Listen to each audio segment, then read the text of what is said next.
we're gathered to talk about the STEM. STEM is just a marvelous 7-letter word, science. So why don't we discuss about science episode 1? Why don't we talk about the beauty of science, how well science inculcates our Stockpile of equations, then become a stockpile of boring concepts that you don't have to memorize maybe for you to check out. to captivate and nurture your mind, keep it brewing. Science is meant to light a fire that glows over time. And from inside, we talk about how beautiful science is. Hey, Sir Alan. Hey, right. Thank you very much for the opportunity to weigh in on the beauty of science.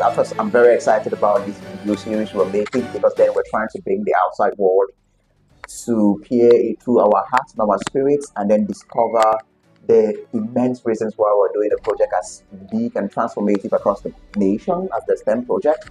And to talk about the beauty of science, I think the underlying question here is, if you look at the way, high schools are structured across the country, do you think they approach the science education from the framework of, all right, let's expose these students to the unpowered beauty of science?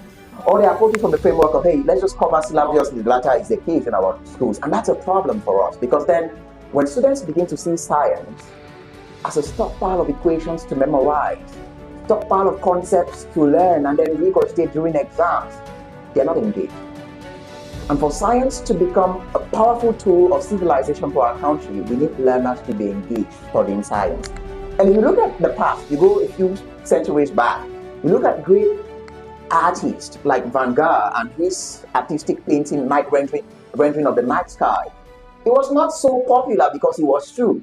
It was so popular because it was beautiful.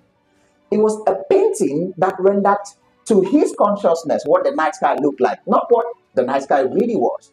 But the problem here is our schools are so focused with what a quadratic equation really is, and not the beauty that through the quadratic equations, students can unearth in the mathematical world. And so what do we do with the STEM project? Well, all right, guys, you know what? You've learned all of this in the classroom. Let us reintroduce these things to you in a way that gets you go, geez, I've never thought about this like this. Geez, science could be very beautiful. Let me give you a good example. The equation E equals mc squared, very popular equation. Every single person knows about the equation. E is energy, m is mass, c is, of course, c squared is the speed of light squared. What does that do?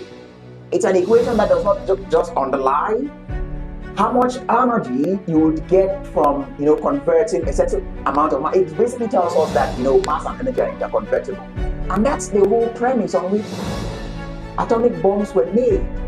That's the whole premise on which the stars that power our entire universe are producing that energy.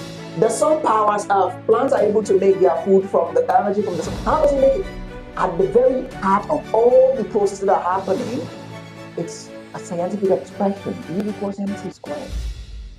And why are we not showing this beauty to the students? Why are we not projecting this beauty? When we teach them about photosynthesis, why don't we tell them that, hey, guys, you know what? At the premise of all of this is the power and beauty of the equation E equals mc squared. That out of the 5 pounds of gray matter, someone like Albert Einstein figured out. That way you get students more engaged. That way you get more students more excited about the fabric of science. That's what we need in the country. That's what we need in the country, right? Don't you think?